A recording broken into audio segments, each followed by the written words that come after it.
Welcome to The Explainer. I want you to picture this. We are just 60 days out from the kickoff of the 2026 World Cup. You're standing inside a massive stadium in Toronto. The energy is absolutely electric, but there's a serious problem. Half of the stadium is actively, loudly booing the American flag. Why? Well, because the biggest sporting tournament on the planet has just collided head-on with a rapidly escalating geopolitical feud. Today, we're diving deep into exactly how politics, borders, and a suddenly hostile relationship between co-hosts are threatening to totally unravel the largest World Cup in history. Okay, so let's start with the inciting incident. It really all began on the U.S. presidential campaign trail with one single line. Maybe they should just be our 51st state. Now, regardless of where you stand politically, there's no denying that this comment sparked profound, immediate outrage right across the northern border. Literally within 48 hours, the Canadian government announced massive retaliatory tariffs. And just like that, the entire unified celebratory vibe of this tournament completely flipped. Which brings us to the multi-billion-dollar question. What actually happens when co-hosts kind of hate each other? You have to keep the sheer scale of this event in mind. FIFA is trying to pull off a massive 16-city tournament backed by $7.5 billion in broadcast money alone. It's the very first Men's World Cup ever split between three nations, the USA, Canada, and Mexico. The World Cup is fundamentally designed to bring people together, right? But right now, the participating host nations are locked in a very active political feud. Section 1. The spark of the feud. From rallies to retaliation. So, that campaign rhetoric? It definitely didn't just stay on the campaign trail. It had immediate, real-world economic fallout, basically transforming a war of words into a full-blown trade war right on the eve of the Games. Canada's retaliation hit the books as a staggering 25% across-the-board tariff. And when you're building out a World Cup, a 25% tax hits literally everything. We're talking Canadian lumber needed for U.S. stadium expansions, 25% more expensive. American broadcast equipment shipping up to Vancouver, 25% more expensive. Even the fans are feeling the pinch directly. You know, when a simple team jersey suddenly costs a quarter more than it did just last week. Every single logistical piece of this tournament is now wrapped in a very expensive, very political layer. And this is having a massive direct impact on the fans themselves. Check out this disparity. While ticket sales down in Mexico City are holding totally steady, Toronto sales actually plummeted by 18% in April alone. Fans are actively protesting. Across Toronto, Vancouver, and Montreal, the hashtag #NotOurWorldCup has been trending heavily.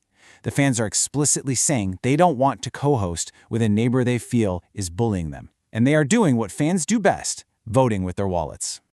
All right, moving to Section 2. 200 years of bad blood, a border history. To really grasp the intensity of this whole reaction, we've got to look past just today's headlines. This friction taps into deep-seated identity issues that literally span the entire 5,525-mile border. Let's walk through this timeline, because it really shows this isn't exactly a new dynamic. Back in 1812, American forces tried to invade Canada, and Canadians retaliated by literally burning down the White House. Fast forward to 1903, the Alaska boundary dispute nearly brought both sides to the absolute brink over exactly where British Columbia began. Then, by 1987, the Free Trade Agreement kind of ushered in this 30-year frenemy era, right? Lots of peaceful, easy border crossings. But now, this 2026 tariff feud has blown that peace right out of the water. It's no longer just a trade dispute. It's become deeply tangled up with national identity. Section 3.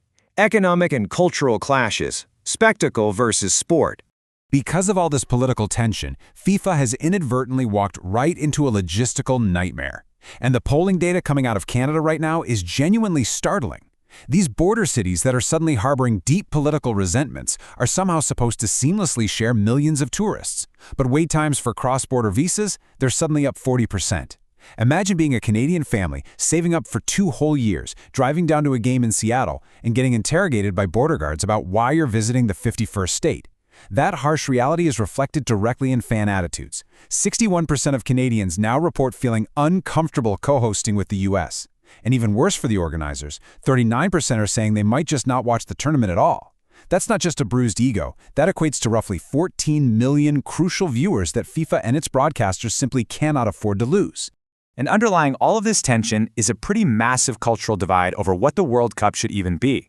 The media in both countries are practically at each other's throats. The US likes to treat this as a massive, glittering entertainment spectacle. Think the Super Bowl-ification of soccer, right? Huge fireworks, massive halftime shows featuring Pink or BTS. Canada, on the other hand, approaches this with a totally purist view of the sport. It's about playing hard in the rain and the freezing cold, holding a cheap beer in a paper cup. To the Canadians, the US is kind of ruining the tradition. And to the Americans, well, Canada just needs to lighten up a bit. To really understand why FIFA executives are sweating right now, just look back at the history of World Cup co-hosts. Back in 1994, the US hosted solo, and despite some uniquely quirky American pageantry, it was totally unified and highly successful. Now contrast that with 2002. FIFA pretty much forced Japan and South Korea to co-host despite some incredibly deep historical resentments. The result? Super tense boycotts where Korean fans flat out refused to travel to Japan, and vice versa. Now look at 2026. We're staring down a rapidly escalating conflict between neighbors who generally consider each other family. And as we all know, family fights, they definitely hurt the most. FIFA has every right to be panicking right now. Section 4. Mexico in the middle. The adult in the room. Now, we absolutely cannot forget the third host in this massive operation. Mexican officials are suddenly stepping into this highly unexpected role of diplomatic mediator. They're desperately trying to keep everyone's focus purely on the game of soccer. Mexico certainly has its own complex border and tariff issues with the U.S., but right now, that whole 51st state rhetoric is actively hurting them too. Mexican fans are smartly just avoiding the crossfire altogether. They're refusing to buy tickets for games in U.S. stadiums because they simply have no desire to get caught in the middle of a really ugly political fight between Canada and the USA. Which brings us to Section 5, FIFA's nightmare scenario, a July 4th collision course. So, all of this tension is actively building toward one specific, highly sensitive event that security officials are losing sleep over. A potential USA versus Canada match happening on the 4th of July in Seattle. Just imagine a stadium split exactly 50-50. American fans roaring USA, while Canadian fans are screaming nationalist pushback right back at them. Security forces are already planning for extra barricades and strict media blackout zones. Why? Because there's a legitimate fear of a modern hockey war.